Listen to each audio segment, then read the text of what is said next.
Good afternoon. This is Craig Modelby with Cornerstone Wealth Management for another week of Wall Street X's and O's for the week ending October 16th. It's hard to believe we're halfway through the month. I say that every time, but I am amazed. I'm amazed. Time goes flying by. So you know what? We better enjoy and be thankful for every day. But anyway, before I kick things off, we got to do the disclosure deal for compliance purposes. The thoughts, opinions, and details on this show are mine.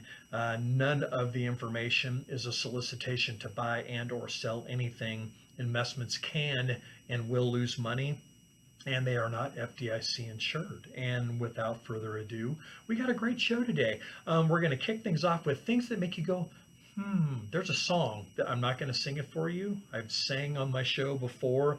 And for you first timers, this show is uncut and unedited.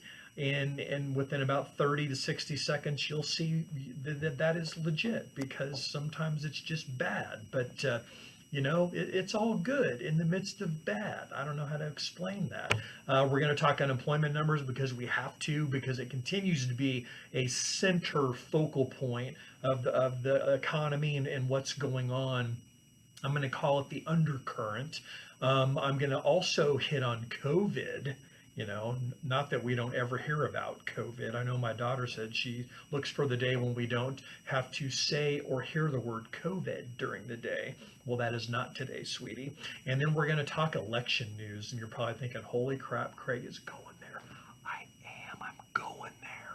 And I love it. So anyway, things that make you go, These are just for some interesting stats that I have come across here during the last week here. Did you know that as of today, the Fed owns $7.15 trillion worth of U.S. government treasuries?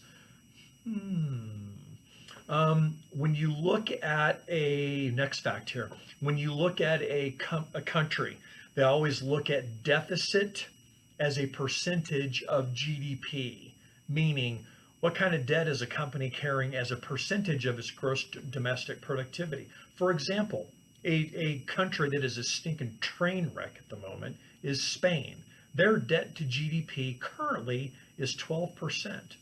And then if you look at debt as a percentage of GDP, so we talked about deficit as a percent. Then if you look at debt, their debt to GDP is 112%. That's frowny face.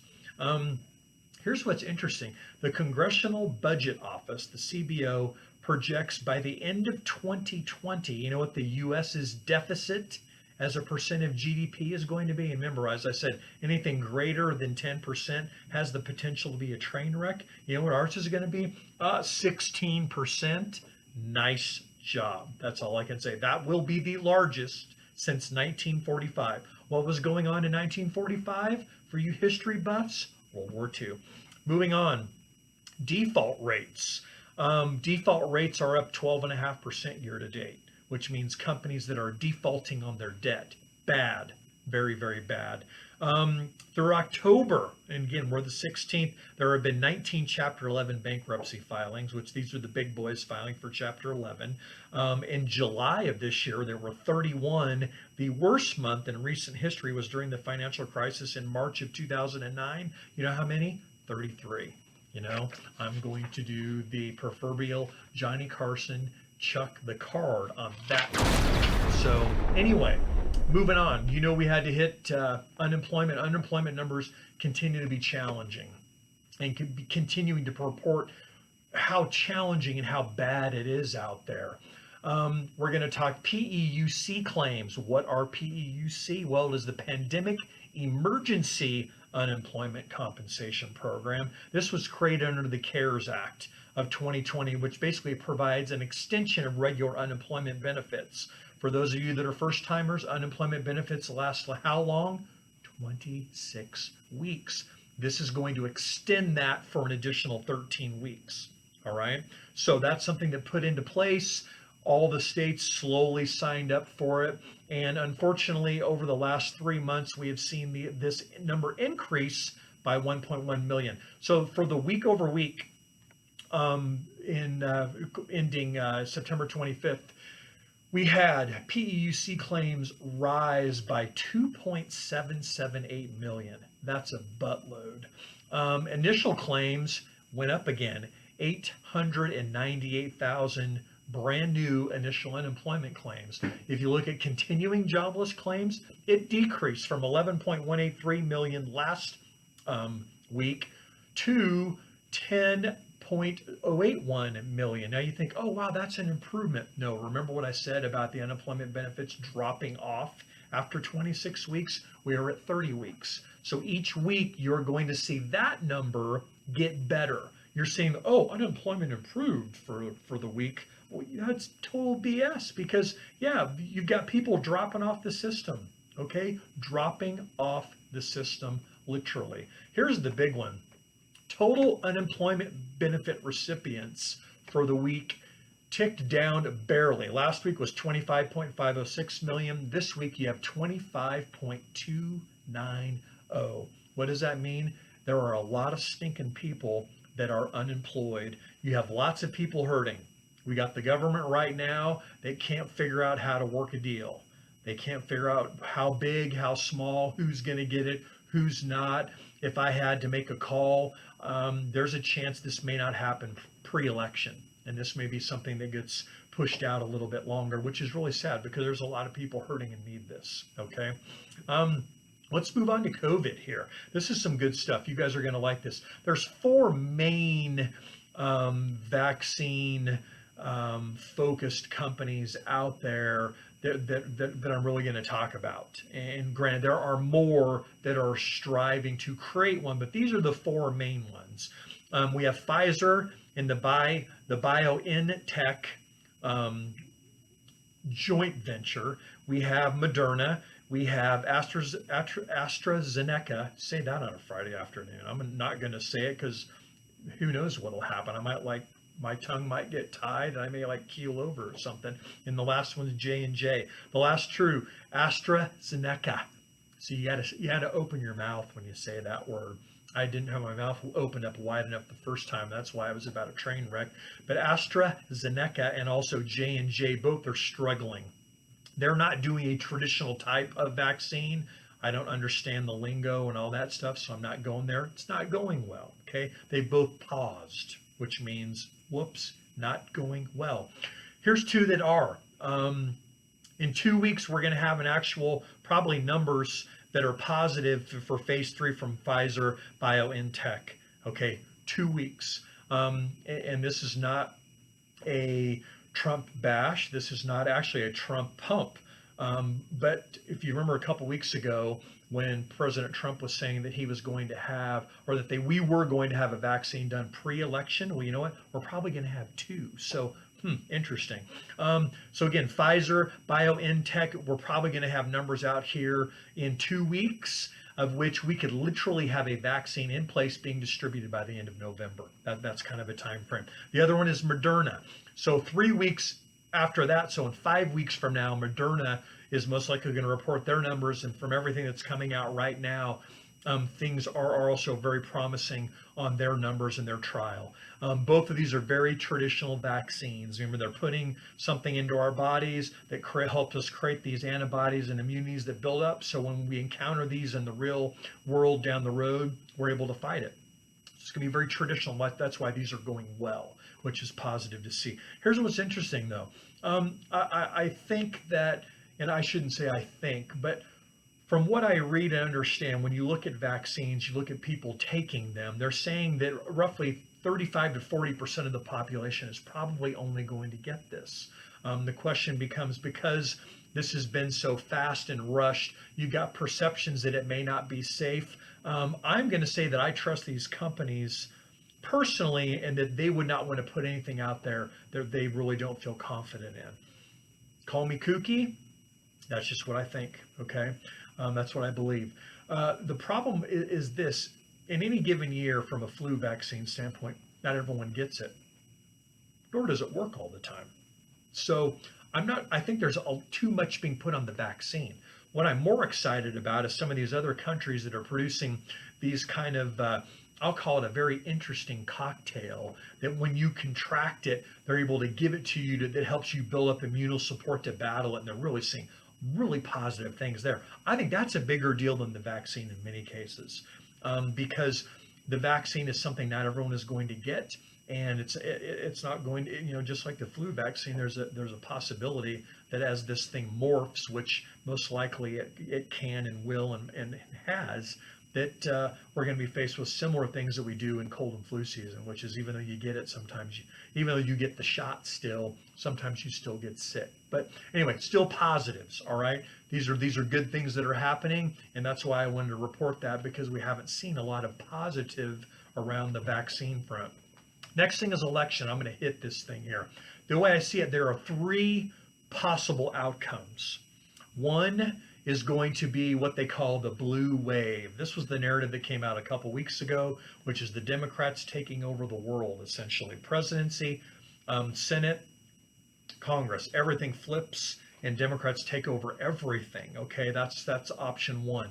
Option two would be House and the Senate stay the same, meaning the Republicans don't lose it. And then on the presidency side, really Biden wins. That's option dos. Two. Option three would be a Trump victory. Republicans maintain control or don't maintain control. We're going to say there's actually four. I lied. I was coming into the thing with three. Now there's four. Republicans maintain control. Democrats maintain control. The other one would be a Trump victory, and then the Republicans lose. So you have a Republican sitting president, and you have Democrats control both the House and the Senate. That could be interesting. It's almost like, and I love football analogies because they provide so much insight. One of my coaches, his name is Mike DeBoard in college. He actually went on to coach at Michigan, coached all over the place, NFL for a while. He's a really great guy. Debo, if you happen to watch this, which you won't, but hey, really love you. Anyway, here's say when you drop back to throw a pass, there are three different things can happen, of which two are bad. One is a reception. That is the positive. Two is an incomplete pass. Three is an interception. So when I look at this election outlook, okay, there are two options that I think tentatively would be bad for the markets. One would be the blue wave. Why? We're going to have tax reform that's going to be wiped out. And I think the markets will struggle with that. Part of that is going to be cap gains, meaning if Biden wins and the Democrats win both House and the Senate, cap gains at the end of the year, people are going to start harvesting gains now, knowing cap gains are most likely going up. And anything they do, even at the end of 2021, is going to be a retro back to Jan 1. So that is going to be bad short term for the marketplace. But I think with all the government stimulus, all the infrastructure, all the things that they're pumping right now, that I think actually would bode well for the marketplace. If you go to the other one, which is going to be a Trump victory, and Democrats take over, I think it's going to be a Trump show. I almost said the S show. I opted to do the G, actually not even G. This will be PG rated version. It's going to be a poop show. That is probably could be one of the worst situations that could happen. Okay. The other two is going to be Republicans maintain control, Democrats maintain control. Biden wins.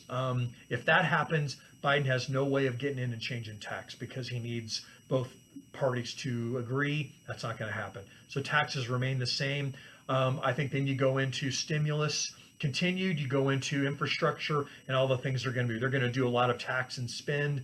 And as aggressive as the government has been in backstopping everything, most likely going to be positive for the markets. If you have a Trump victory, again, a lot of the same.